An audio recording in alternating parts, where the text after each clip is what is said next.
Hi అందరికీ. ఈరోజు పిల్లలు స్కూల్కి వెళ్ళంగానే కొత్తింటి కాడికి వచ్చినండి. నేను వచ్చేలోపు పనోళ్ళు వచ్చి పని చేస్తూనే ఉన్నారు. మేస్త్రి ఇద్దరినే పెట్టిండి ఈరోజు. ఎందుకంటే ఈరోజు తక్కువ పని ఉందండి. ఇంకా బండలు కూడా రాలేదు రూమ్లు వేయడానికి. అందుకని చుట్టూ పారుగోడకి నున్నగా చేయడానికి పైనంగా చేయలేదండి. ఏమైనా అసరకాడు వేసి వదిలేసిరు, నున్నగా చేయలేదు. నిన్ననే బాత్రూమ్లో అసరకాడు చేసిరు. అంటే మన వీడియోలోకి అసరకాడు చేయలేదు కండి, ఉట్టిన రాయి కనపడ్డది కదా, నిన్ననే చేసిరు బాత్రూమ్లు. ఈరోజు అయితే చుట్టూ ఏడాడ చిన్న చిన్న పనులు ఉన్నాయో అవి చేస్తారు. ఇక్కడ ముసలామ చూడండి ఎంత గ్రేట్, అసలు మనం కంటే ఆ ముసలోళ్ళ గ్రేట్ అండి. నాకు అట్లా అనిపిస్తుంది. అసలు ఒక్క నిమిషం కూడా నిలబడదు, పని చేస్తూనే ఉంటుంది. ఇసుక రాయి అన్నీ అందిస్తుంది మేస్త్రికి. చుట్టూ మొత్తం అయిపోయిందండి. ఈరోజు బండలు వస్తాయని నేను ఇక్కడికి వచ్చిన పొద్దునట్టే. బండలు అయితే రూములకి మళ్ళీ సెల్ఫ్లకి బండనే వేపిస్తున్నానండి. ఇంకా చిన్న చిన్న పనులు ఉన్నాయి. ఇంకా బయట కూడా బండలు వేయాలా లేదా అని ఇంకా అనుకోలేదు మేము. ఎందుకంటే అంత పెద్ద జాల్లో బండలు వేయాలంటే కొంచెం ఖర్చు ఎక్కువ అవుతుంది మేస్త్రిని అడిగితే. ఇది హౌజ్ మంచినీళ్ళు హౌజ్ అండి. నీళ్ళు వస్తున్నాయి, సాగర్ నీళ్ళు వస్తుంటే మళ్ళీ తెల్లారే వరకు ఆ నీళ్ళు ఉంటలేవు. అంటే అది హౌజు సైడ్ మట్టి నీళ్ళు ఇనికిపోతున్నాయి అన్నాడు మేస్త్రి. మళ్ళీ తర్వాతకి దాన్ని మళ్ళీ సిమెంట్ ఏదో వేస్తారంట అండి గట్టిగా పట్టడానికి.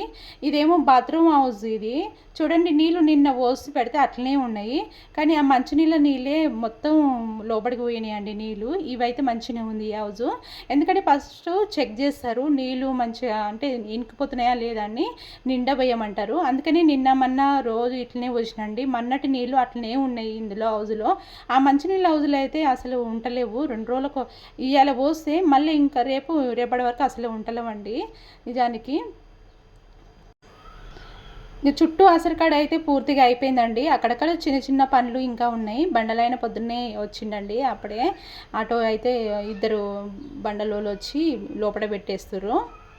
ఇవేనండి మేము వేసుకునే బండలు.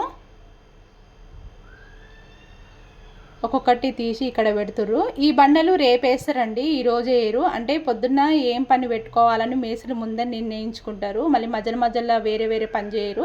ఈరోజు చుట్టూ పారగోడకి అసరగాడు కాబట్టి అదే పెట్టుకుంటారండి, మళ్ళీ వేరేది చెయ్యరు. రేపు చేస్తారు ఈ బండలు. రేపు చూద్దాం ఎట్లా బండలు వేస్తారు, అది కూడా చూపిస్తాం మీకు. ఈ పొడగటి బండలు ఏమో సెల్ఫ్లండి. ఈ చిన్న డబ్బాలాగునేమో కింద బండలకి చూడండి. పైన సెల్ఫ్లకి ఇక్కడ కిచెన్లకి హాల్లకి అంటే నాకు హాల్ అంటే హాల్ ఏం లేదండి, 2 రూములు వేసుకుంటున్నా. బండలు అయితే తెచ్చి ఆడబెట్టిపోయారండి. కంపల్సరీ చింకు ఉండాల్సిందే, ఎందుకంటే మన ఆడవాళ్ళకి చింకు లేనిది అస్సలు కుదరదండి. ప్రతిదానికి బయటికి పోవాలంటే ఇబ్బంది అవుతుంది. అందుకని చింకు కూడా తెప్పించుకున్నా. అప్పుడేమో బండ కట్టేవాళ్ళు, ఇప్పుడేమో అన్నీ రెడీగానే వస్తున్నాయి కదండి, రెడీగా చేసి తెచ్చిచ్చిర్రు. నచ్చితే లైక్ చేయండి, సబ్స్క్రైబ్ చేయండి.